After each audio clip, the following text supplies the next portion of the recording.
Hey everybody, I'm looking at number 14 here on this released form, and this is a piecewise function question or problem, and it says two piecewise functions are shown below, and it gives us an h of x and a g of x. All right, and basically this is a job where we're going to evaluate these functions, which is what this notation is right here.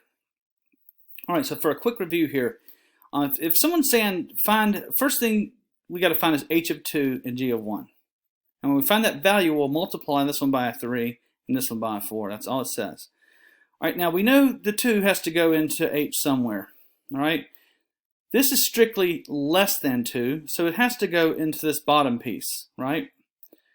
And let's take a look at g here. We know it goes into the whole function somewhere. G is 1. 1 is not greater than or equal to 3, so 1 has to go into this piece, right? And that's how you read these piecewise functions.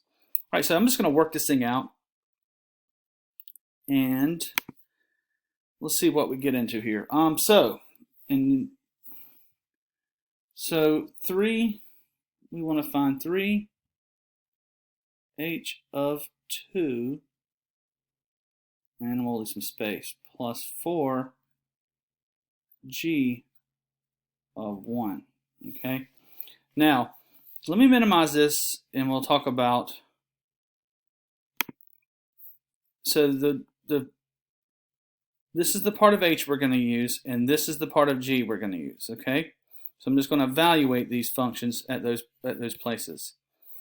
All right, so that's going to look like this. I'm going to bring that 3 down. I'm just going to set up a bracket so it looks a little different. I don't want too many parentheses. And that's a 4x plus 1. So that's 4 times 2 plus 1 in that bracket. Plus, now we're going to put our 4 here, put another bracket up. And this time it's x squared plus 2, which we're evaluating it. So that's what we get right there.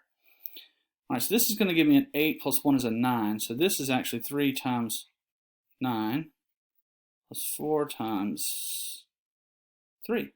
All right, so that's 27 plus 12. And last time I checked, that's 39. So that looks like it would be A. So that's how you would evaluate one of these. Graphing, definitely use Desmos if you're graphing them. Anyway, I hope that was helpful for you.